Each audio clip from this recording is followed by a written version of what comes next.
गरुड़ पुराण हिंदू धर्म के 18 प्रमुख पुराणों में से एक है, जिसमें मृत्यु और मृत्यु के बाद की स्थिति के बारे में विस्तार से वर्णन किया गया है। विशेष रूप से यह पुराण यमलोक की यात्रा और मृत्यु के बाद की आत्मा की यात्रा को स्पष्ट करता है। इसे पंचरात्र नामक शास्त्र की श्रेणी में रखा गया है, जिसमें मृत्यु के समय और उसके बाद आत्मा को किस तरह के अनुभव होते हैं, इसका विस्तृत वर्णन मिलता है।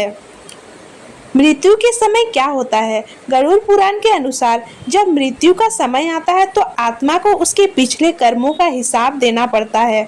मृत्यु के समय प्राणी के जीवन में संचित कर्मों का प्रभाव उस पर हावी हो जाता है। इस समय आत्मा और शरीर के बीच का संबंध धीरे धीरे कमजोर होने लगता है। मृत्यु के समय जिस प्रकार का अंतःकरण, मन, बुद्धि, चित्त और अहंकार होता है, वह उस आत्मा की यमलोक यात्रा को निर्धारित करता है। प्राणों का शरीर से निकलना। मृत्यु के समय शरीर से 5 मुख्य प्राण अपान, व्यान, उदान, समान क्रमशः शरीर से निकलने लगते हैं। ये प्राण जीव को जीवित रखते हैं और इनके निकलने से शरीर निष्प्राण हो जाता है। आत्मा को शरीर से निकलने में एक असहनीय पीड़ा का अनुभव होता है। यह पीड़ा ठीक वैसे ही होती है जैसे कोई बहुत तेज धारा से जल को खींचता है या जैसे किसी पेड़ को जड़ों से उखाड़ा जा रहा है।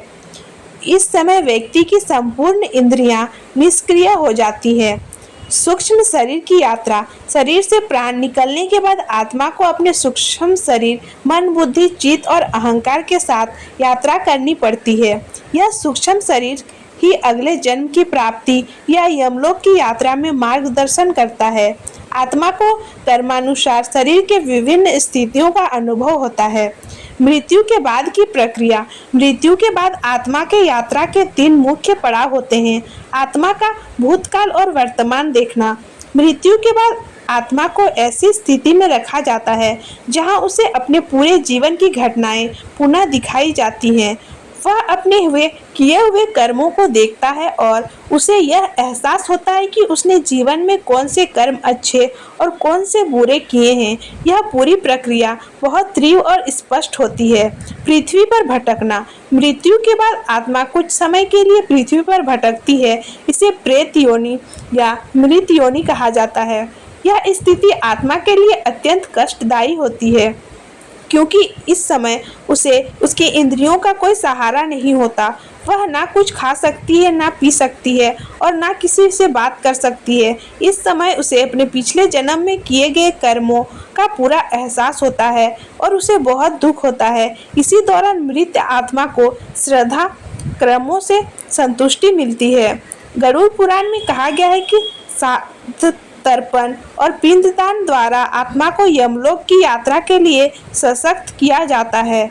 नंबर 3, यमलोक की यात्रा। जब पिंडदान पूरा हो जाता है तब यमदूत आत्मा को लेने आते हैं। यमदूत एक प्रकार की दिव्य शक्ति से संपन्न होते हैं और वे आत्मा को यमलोक की ओर ले जाते हैं। यमलोक की यात्रा बेहद कष्टप्रद मानी जाती है। गरुड़ पुराण में बताया गया है कि यमलोक की यात्रा 12 महीनों में पूरी होती है और इसमें 86,000 योजना लगभग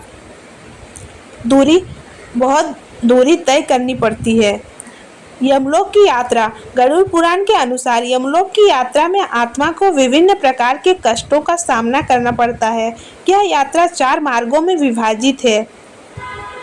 पहला, इस मार्ग में उन्हीं आत्माओं को ले जाया जाता है जिन्होंने पुण्य कर्म किए होते हैं। यह मार्ग स्वर्ग जाने का मार्ग होता है और इस यात्रा में आत्मा को कोई कष्ट नहीं होता। आत्मा स्वर्ग की दिव्यता और सुख का अनुभव करती है। नंबर 2, इस मार्ग पर वे आत्माएं चलती हैं जिन्होंने मिश्रित कर्म किए होते हैं, यानी जिन्होंने कुछ अच्छे और कुछ बुरे कर्म किए होते हैं। यह मार्ग यमलोक की यात्रा का मुख्य मार्ग माना जाता है। इस यात्रा में आत्मा को अपने बुरे कर्मों का परिणाम भोगना पड़ता है। नंबर 3, यह मार्ग उन आत्माओं के लिए है जिन्होंने केवल पुण्य कर्म किए होते हैं और उन्हें मोक्ष की प्राप्ति होती है। इस मार्ग में आत्मा को कोई भी बाधा या कष्ट नहीं होता और उसे सीधे भगवान विष्णु के धाम में प्रवेश मिलता है। नंबर 4, यह मार्ग उन आत्माओं के लिए होता है जिन्होंने घोर पाप किए होते हैं। इस मार्ग से आत्मा को नरक ले जाया जाता है, जहां उसके पापों के अनुसार कठोर दंड दिए जाते हैं। यमलोक का वर्णन गरुड़ पुराण में यमलोक को एक विशाल स्थान बताया गया है, जिसे नरक भी कहा जाता है। यमराज इसके राजा हैं और चित्रगुप्त उनके मुख्य सचिव हैं, जो सभी आत्माओं के कर्मों का लेखा जोखा रखते हैं।